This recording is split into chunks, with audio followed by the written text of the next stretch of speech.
अस्सलाम वालेकुम क्लास 9। उम्मीद करते हैं आप सब खैरियत से होंगे। आज हम करेंगे यूनिट 2 की एक्सरसाइज 2.5। तो इसका फर्स्ट क्वेश्चन है हमारे पास एवेल्यूएट। तो इसके पार्ट्स को देखते हैं। इसका फर्स्ट पार्ट है हमारे पास योटा और इसकी पावर है 7। योटा की पावर 7। अब हमारे पास योटा की पावर 7, इसकी पावर 7 है, तो ये हमारे पास ऑड नंबर है। इसको हम पहले इवन नंबर में लेके जाएंगे। इवन नंबर जो 2 पे डिवाइड होते हैं। अगर हम इसको योटा की पावर 6 और डार्ट अयोटा लिखते हैं, इट मीन कि ये भी हमारे पास अयोटा की पावर 7 के इक्वल ही है। अब हमने इसको अयोटा की पावर 6 डार्ट अयोटा लिख लिया। नेक्स्ट ये कि अयोटा की पावर 6, तो अगर हम इसको अयोटा की पावर 2, इसको हमने इसके स्केयर में लेके जाना है, अयोटा के स्केयर में, तो इसकी पावर 3 लें, 2 3 दा 6, तब भी हमारे पास अयोटा की पावर 6 आ जाती है अयोटा। अब हमारे पास पीछे क्वेश्चन बुक में गिवन है iota square is equal to -1। जिधर हमारे पास अयोटा स्केयर आएगा उधर हमने -1 पुट कर देना है। तो हमारे पास अयोटा स्केयर इक्वल आ गया -1 के। -1 अयोटा स्केयर की जगह -1 और देन उसका क्यूब और मल्टीप्लाई अयोटा। अब -1 का जब हम क्यूब लेते हैं, -1 को -1 के साथ मल्टीप्लाई करते हैं, तो ये हमारे पास +1 आ जाएगा। उसके बाद इसको फिर हमने मल्टीप्लाई करना है -1 के साथ। इसको जब हम दोबारा -1 के साथ मल्टीप्लाई करेंगे तो हमारे पास आंसर -1 ही आएगा। -1 डाट अयोटा मीन -1 हमारे पास अयोटा के साथ मल्टीप्लाई हो जाएगा। तो ये जब हमारे पास मल्टीप्लाई होगा तो हमारे पास जो इसका आंसर है वो आ जाएगा -अयोटा। हमारे पास क्वेश्चन था कि अयोटा की पावर 7, तो आड नंबर इसके साथ हम इसको सॉल्व नहीं कर सकते, इसलिए हमने इसको इवन नंबर में लेके गए हैं। फिर हमने अयोटा का स्केयर बनाया है और अयोटा के स्केयर में हमने -1 पुट किया है। उसको -1 पुट किया, -1 को हमने अयोटा के साथ मल्टीप्लाई किया, तो हमारे पास आंसर -अयोटा आ जाता है। नेक्स्ट हमारे पास इसका सेकंड पार्ट आ जाता है अयोटा की पावर 50। तो अयोटा का स्केयर और इसको हम अगर हम 25 के साथ मल्टीप्लाई कर दें, 2 को 25 के साथ मल्टीप्लाई कर दें तो 50 आता है। इट मीन कि ये हमारे पास अयोटा की पावर 50 को हम इस तरह भी लिख सकते हैं। तो अब इधर अयोटा का स्केयर है, अयोटा की स्केयर की जगह हमने पुट करना -1 को, -1 और इसकी पावर हमारे पास आ गई 25। -1 को हमने 25 टाइम मल्टीप्लाई करना है। तो इसको जब हम मल्टीप्लाई करते हैं 25 टाइम, अब इधर भी हमारे पास पावर 25 है ना, तो ये हमारे पास ऑड है, तो इसलिए हम इसको -1 को अगर हम 25 टाइम मल्टीप्लाई करें तो हमारे पास इसका जो आंसर है वो माइनस में ही आएगा। तो इसलिए हमारे पास जो इसका आंसर है वो आ जाता है -1। थर्ड पार्ट है हमारे पास अयोटा की पावर 12। तो इसको हम अयोटा का स्केयर और इधर हम 6 2 6 था 12, तो अयोटा के 12 को हम इस फॉर्म में भी लिख सकते हैं कि अयोटा की पावर 2 और देन उसकी पावर 6। तो ये हमारे पास अयोटा के 12 के इक्वल है। अब हमारे पास अयोटा स्केयर है, अयोटा स्केयर में हम -1 पुट करेंगे और देन उसकी पावर 6। अब इधर हमारे पास इसकी पावर 6 है, तो ये हमारे पास इवन नंबर है। -1 को जब हम 6 टाइम मल्टीप्लाई करते हैं तो हमारे पास इसका आंसर 1 आएगा। उसके बाद नेक्स्ट हमारे पास इसका फोर्थ पार्ट है अयोटा की पावर 8। तो इसको भी हम सिंपली अयोटा की पावर 2 और देन उसकी पावर 4 कर लेंगे, तो 2 4 दा 8। इधर अयोटा की 2 पे हम -1 को पुट कर सकते हैं और उसकी पावर हमारे पास 4। अब ये भी हमारे पास एक इवन नंबर है, इट मीन कि हमारा जो आंसर है वो +1 आएगा। नेक्स्ट इसका फिफ्थ पार्ट है। तो फिफ्थ पार्ट में अब हमारे पास माइनस अयोटा और इसकी जो पावर है वो है 5। तो माइनस अयोटा और इसकी जो इसको हम इवन में हमने लेके जाना है, तो माइनस अयोटा को हमने इसकी पावर 4 लिखा और नेक्स्ट हमने माइनस अयोटा लिख दिया। अब माइनस अयोटा की पावर 2 और उसकी पावर 2 2 टू द 4, तो माइनस अयोटा की जो पावर 4 है उसको हमने इस तरह लिख लिया है।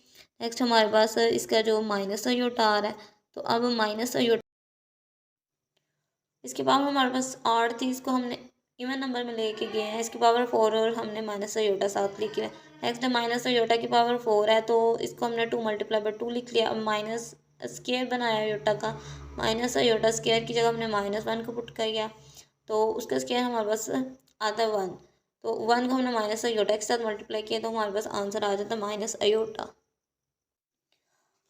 6 पार्ट में हमारे पास अयोटा की पावर 27 है। ये भी हमारे पास आर नंबर है, इसको हम इवन नंबर में पहले लिख लेते हैं। इसकी पावर 26 और फिर हमारे पास आ जाता है अयोटा। अब हमारे पास इसको हम अयोटा का स्क्वायर मल्टीप्लाई बाय 13 लिख सकते हैं। 2 को 13 के साथ मल्टीप्लाई करें तो 26 आ जाता है। अयोटा स्क्वायर की जगह हमने -1 पुट कर दिया, इसकी पावर 13। ये है कि -1 की जब पावर हमारे पास 8 होगी तो हमारे पास आंसर -1 ही होगा, और जब हमारे पास इवन होगी तो आंसर हमारे पास 1 आएगा। -1 को जब हम 13 टाइम मल्टीप्लाई करेंगे तो आंसर हमारे पास -1 ही आएगा।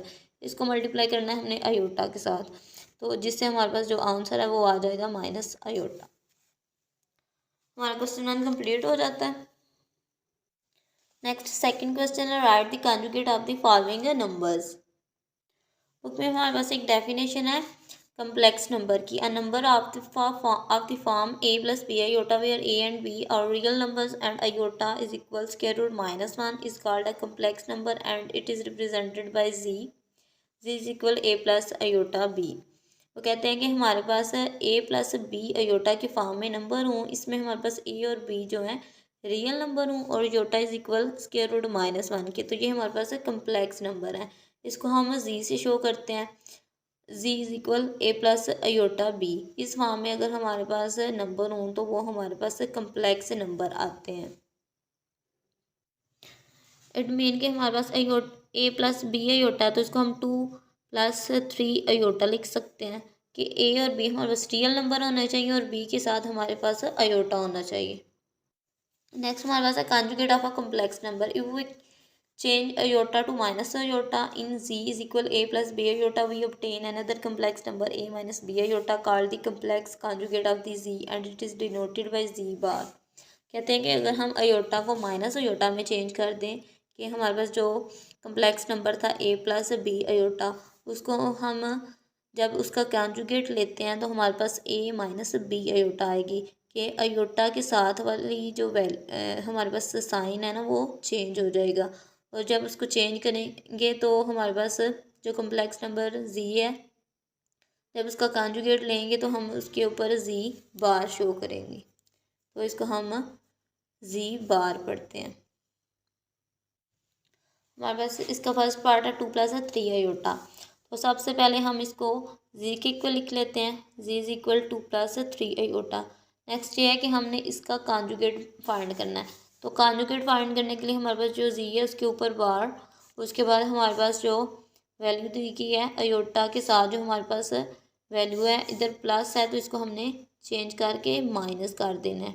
2 माइनस है तो प्लस और प्लस है तो माइनस, तो 2 - 3 अयोटा आ जाएगा। नेक्स्ट हमारे पास इसका सेकंड पार्ट है, इसको भी हम पहले z के इक्वल लिख लेते हैं 3 - 5 अयोटा। अब हमारे पास इसको हमने कॉन्जुगेट इसका लेना है तो z बार, तो इधर हमने इसका साइन जब चेंज करेंगे तो माइनस हमने लगाना है, तो माइनस माइनस की वजह से इधर हमारे पास +5 अयोटा आ जाएगा। उसके बाद हमारे पास इसका थर्ड पार्ट है, थर्ड पार्ट में भी सेम यही कि इसको z के इक्वल ऐड किया, z is equal minus iota, तो जब हम इसका कॉन्जुगेट लेते हैं तो ये हमारे पास माइनस अयोटा था, तो इधर हमारे पास प्लस अयोटा आ जाता है। उसके बाद हमारे पास इसका फोर्थ पार्ट है, फोर्थ पार्ट को भी हम z के इक्वल ऐड कर लेते हैं -3 + 4 अयोटा, तो इसका कॉन्जुगेट लेते हैं। इसका कॉन्जुगेट हमारे पास हमने जस्ट जो हमारे पास अयोटा वाली वैल्यू है ना उसके साथ जो साइन है उसको चेंज करना है, दूसरे पार्ट को हमने टच नहीं करना, तो -3 एज इट इज़ वैसे ही, और +4 अयोटा था तो ये हमारे पास -4 अयोटा आ जाएगा। उसके बाद हमारे पास फिफ्थ पार्ट है, इसमें भी सेम यही कि z is equal -4 minus iota, और जब हम इसका कॉन्जुगेट लेते हैं तो ये हमारे पास -4 और प्लस अयोटा आ जाएगा। इसके बाद हमारे पास लास्ट वाला पार्ट है इस क्वेश्चन का, अयोटा -3, इसको हमने z के इक्वल लिख लिया, अयोटा -3, इसका कॉन्जुगेट लेते हैं तो हमारे पास इधर प्लस अयोटा है तो इधर हमारे पास माइनस अयोटा आ जाएगा और -3 एज इट इज़ हमारे पास। सेकंड क्वेश्चन भी हमारा कंप्लीट हो जाता है। नेक्स्ट इसका थर्ड पार्ट क्वेश्चन है हमारे पास, start the real and imaginary part of the following number. ये हमारे पास कुछ क्वेश्चन हैं, इनके हमने रियल और इमेजिनरी पार्ट्स को अलग अलग करना है।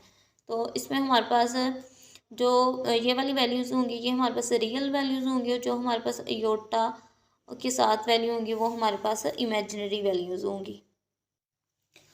अब इसमें हमारे पास है 1 प्लस अयोटा, ये हमारे पास फर्स्ट पार्ट है इसका, इसको हम मज़ीद इक्वल लिख लेते हैं 1 प्लस अयोटा। अब हमने इसके लिखने हैं रियल नंबर पार्ट्स को, तो हमारे पास जो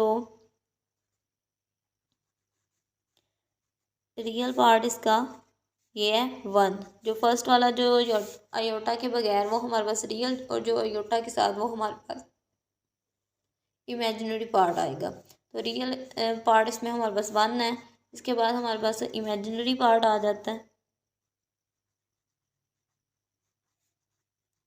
इमेजिनरी पार्ट ऑफ जी। तो हमारे पास अयोटा के साथ कोई भी वैल्यू नहीं दी गई, तो इट मीन कि अयोटा के साथ हमारे पास 1 है, जिधर कोई नंबर नहीं होता उधर हमारे पास 1 है। उसके बाद हमारे पास सेकंड पार्ट है इसका, इसको भी जी लेट कर लिया -1 प्लस 2 अयोटा। अब इसका हमने रियल पार्ट लिखते हैं, तो इसमें हमारे पास जो इसका रियल पार्ट है वो हमारे पास -1 है जो अयोटा के बगैर है, और इमेजिनरी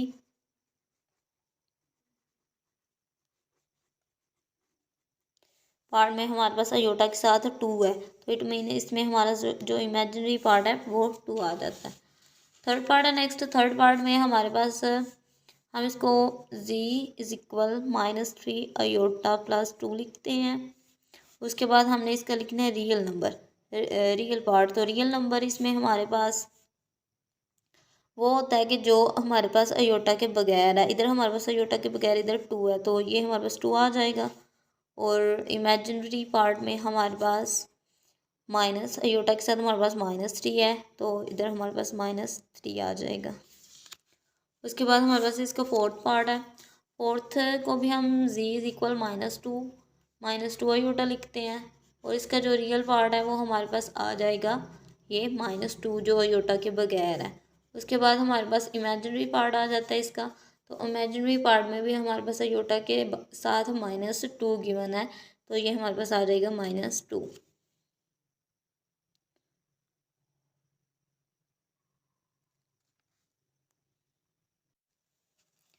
फिफ्थ पार्ट है, fifth part z is equal -3 iota. इस पार्ट में हमारे पास जो रियल नंबर है हमारे पास जस्ट अयोटा वाली वैल्यू है, रियल नंबर इसमें हमारे पास जो नंबर है वो दिया ही नहीं गया, तो इसलिए हम रियल नंबर में 0 लिखेंगे। और इमेजिनरी जो इसका पार्ट है अयोटा के साथ वाली वैल्यू वो हमारे पास दी गई है -3। उसके बाद हमारे पास इसका सिक्स पार्ट 2 प्लस 0 अयोटा आ जाता है, तो इसको हम जी के इक्वल लिख लेते हैं 2 प्लस 0 अयोटा। इसकी जो रियल पार्ट है वो हमारे पास आ जाएगा 2, और इमेजिनरी पार्ट हमारे पास आ जाएगा 0 अयोटा, तो हमारे पास इमेजिनरी पार्ट में हमारे पास आ जाता है 0। एक्सरसाइज का फोर्थ क्वेश्चन है हमारे पास, find the value of the X and Y if X plus iota Y plus 1 is equal 4 - 3 iota. हमारे पास ये वैल्यू दी गई है, हमने एक्स और वाई की वैल्यू फाइंड करनी है। हमारे पास वैल्यू है X plus iota Y plus 1 is equal 4 - 3 iota. ये हमारे पास वैल्यू है, इसको अगर हम थोड़ा सा अरेंज करके लिख लेते हैं, एक्स प्लस 1 पहले लिख लेते हैं और अयोटा वाई बाद में लिख लेते हैं, राइट साइड में हमारे पास 4 - 3 अयोटा है। तो इस तरह हम इसको इजीली सॉल्व कर सकते हैं। अब हमारे पास 2 वैल्यूज़ हैं, इसमें अब हमने इसके रियल पार्ट को इसके रियल पार्ट से कंपेयर करना है और इमेजिनरी पार्ट को इसके इमेजिनरी पार्ट से कंपेयर करना है। तो इस साइड पे जो हमारे पास इसका रियल पार्ट है वो हमारे पास है एक्स प्लस 1, तो एक्स प्लस 1 इसका कंपैरिजन करना है हमने इस वो हमारे पास है 4। और इस साइड का जो हमारे पास इमेजिनरी पार्ट वो अयोटा वाई है, और दूसरी साइड पे हमारे पास है -3 अयोटा। इनके हमने कंपैरिजन करने हैं। तो इधर हमारे पास x+1 = 4 है, तो x +1 है। इसको अगर हम दूसरी साइड पे लेके जाते हैं तो ये हमारे पास -1 आ जाएगा, x की वैल्यू हमारे पास आ जाएगी 3। और इस साइड पे हमारे पास अयोटा, और इसमें हमारे पास सिंपली y -3 के आ जाएगा अयोटा की वैल्यू। जैसे हमारे पास ये रियल और इमेजिनरी पार्ट वाले क्वेश्चन में इमेजिनरी के साथ जो वैल्यू होती थी वो बतानी होती थी, बिल्कुल इसी तरह इधर हमारे पास अयोटा के साथ -3 है, तो y में हमारे पास -3 आ जाता है। हमारे पास सिंपल सा क्वेश्चन था, जस्ट हमने इनकी वैल्यूज़ को कंपेयर किया, रियल पार्ट को रियल के साथ और इमेजिनरी को इमेजिनरी के साथ। तो हमारे पास x हमारे पास 3 आ जाता है, और y हमारे पास आ जाता है -3। तो हमारी एक्सरसाइज 2.5 कंप्लीट हो जाती है। नेक्स्ट हम अगले लेक्चर में मुलाकात करेंगे। अल्लाह हाफिज़।